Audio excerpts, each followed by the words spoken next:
Hey guys, and welcome back to my channel. Today's videos are for one of my clients. She just landed her dream job. She wants to be walking distance from the office, so we're looking at 4 luxury West Loop 1 beds. As always, we start at the most expensive one, so let's jump in and take a look. We are looking at a 1 bed west facing. This is one of the nicest buildings in West Loop. 1,050 square feet, so that is pretty stinking huge for a 1 bed. We have some 1 beds in the city that are less than 650 square feet, so this one is quite large, but for this one, it is priced at $4,950 a month. Again, we are starting at the most expensive. They are definitely going to go down in price point from here, but let's go ahead and see what almost $5,000 a month can get you for a 1 bed. So right when you enter, there is the kind of that little entryway nook. They have this one as a model apartment, so it is furnished just so that way you can see what the unit would look like. Your unit would not come furnished, but in that they have this little like entryway like bench. I think that'd be a great spot to put like a entryway table, or I always love doing like shoe storage there. In our apartment, we have a shoe storage bench, which is really nice because then you can sit on it, but it also keeps your shoes tucked away so you don't have to look at them. We don't wear shoes in the house in the Midwest. Growing up on the West Coast, you used to wear your shoes in the house, and now I think that is so gross. Coming down the hallway, you then enter into your main living space. So as you can see in this one, they have a really large couch. They also have a full dining table. We're looking at the 37th floor. So we are up really high and west facing in West Loop. You are going to be able to see out so far in the distance. You won't have the cityscape view. You'd have to be east facing from West Loop to be able to get that, but you can see forever and you would get really, really beautiful sunsets. Floor to ceiling windows all the way across. Swinging around, you're looking in at the kitchen. This kitchen is beautiful. It does have a very true kitchen island. They have 3 bar stools pulled up to it, and then all of your appliances are integrated, so your fridge is covered by the cabinetry and everything. It is just a very good, big, open living space, which a lot of people really like. Coming down the hallway, this brings you into your primary suite. So they have it staged with a king-size bed. As you can see, it's huge. They still have a dresser, a chair, floor to ceiling windows. You've got roller blinds in all of your windows, of course. They have space for 2 big bedside tables. And then there's almost this like entryway into your primary suite as well. It feels like a proper suite, not just a bedroom. You have a big walk-in closet, and then coming into your primary bath, dual vanity, standing shower, really good sized bathroom. And then this one is actually a 1.5 bath. So coming back into the hallway, you have your washer and dryer. That's what's behind that door with the slots on it. And then into your half bath. So if you do ever have guests, they do not ever need to go into your primary bedroom, which a lot of people tend to really like. There is also an additional closet space. So this is kind of your like entryway coat closet, but it is a full walk-in closet. So you have 2 giant walk-in closets, a 1.5 bath, really, really big, really, really nice 1-bedroom apartment. All right, next up, we are dropping down in price point pretty significantly. Another one in West Loop. This one is north facing. Its square footage is significantly smaller. This is actually the smallest one that we're looking at today. This one is 693 square feet, and it is priced at $3,275. That's a full $1,600 less a month. Granted, this unit is about half the size of the previous unit. Right off the bat in this one, you have, it's not necessarily a true galley style kitchen. A true galley style kitchen means that all of your kitchen is on one wall and then there's a wall directly across from it, so you don't have any space to be able to build it out. This one is a galley in the sense that it is all along one wall, but you could add a like movable kitchen island if you wanted to build out your kitchen so it didn't feel so much like a galley, but it is one very large open space. You have the exposed concrete ceiling. Some people love them, some people hate them. I think that they are a really cool industrial like piece. At the end, you have floor to ceiling windows, and then you do have a balcony, which is really nice. Your balcony is a pretty good size here, and there are plugs out there, so you could add like lights and things. I've seen a lot of people add like cute like seating area or like a little bistro table. You could also add an electric grill if you wanted to. You are allowed to add grills to balconies. You just cannot do charcoal, but you can do electric, and most places actually let you do gas as well. Coming back inside, you can kind of get a good view here of just like how large this living room space is. It is going to take up the majority of your apartment. One thing that I like about this compared to the last one is you don't have any entry hallways. Hallways tend to just eat up a lot of square footage. So as you can see, the front door leads directly into your unit. You do have your stacked washer and dryer, and then it does double as like a coat closet storage area, which is really nice. You actually got a good amount of storage in there. And then coming into the bedroom. So you do have this beam in the bedroom. A lot of people really hate on the beams.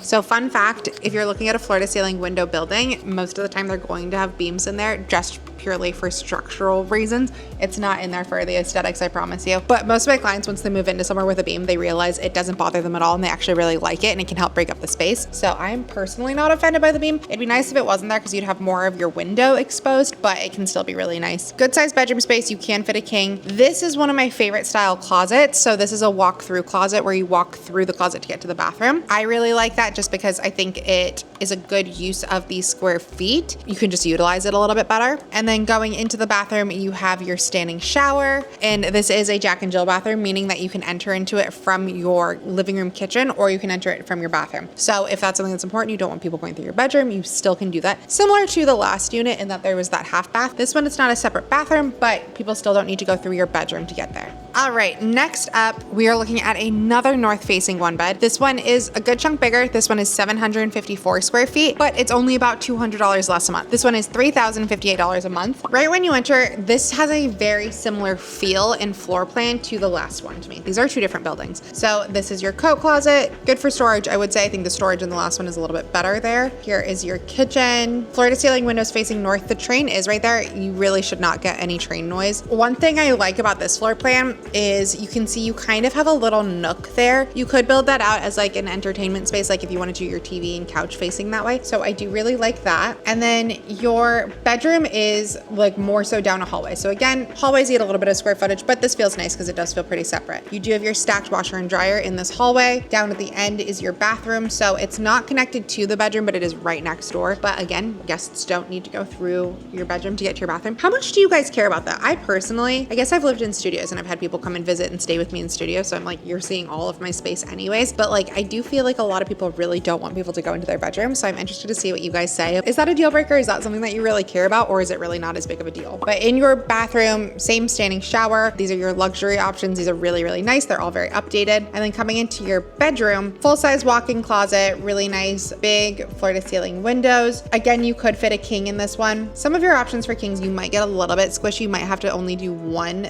bedside table instead of two, but in all of these options, they should be able to fit it. All right. And last but not least, this is actually our second largest one bed that we're taking a look at, which is ironic because it is our least expensive one bed. So just for reference, the first one again was $4,950. This unit is $2,892. So a little over $2,000 less a month, and it is 770 square feet. So larger than the other previous two options, but definitely smaller than the most expensive one. So starting off in the kitchen, I will say I freaking hate these backsplashes. I feel like they look unfinished, but that's just a personal preference. But you do have a big kitchen. The building does include that like movable kitchen island that you can see there. So that's really nice. You don't need to purchase that additionally. This is a much more similar floor plan to the previous two that we just took a look at. So kitchen, galley style, and then down to the floor to ceiling windows at the end. This one, you do have a very large coat closet in this entry. It takes up that wall. And then you would have a balcony. It is just smaller. Same exposed concrete ceilings though. A lot of similarities in these last three for sure. Coming into the bedroom, there is carpet in this bedroom. This is always an interesting one. It is a new building. Like it's a very nicely kept building, but even with it being a new build, they decided to put carpet in the bedrooms, which is such an interesting take because most people hate carpet and they really don't like that. But other people find it really cozy or just don't care at all. So that one comes down to personal preference. You do have big windows in the bedroom too. And then this again has one of my favorite styles where it is a walk-through closet to get to your bathroom. And one thing that's really unique about this building is they actually put the washer and dryer into that walk-through closet. So that can be kind of nice because then your clothes are all in like a one-stop shop instead of having a separate closet room.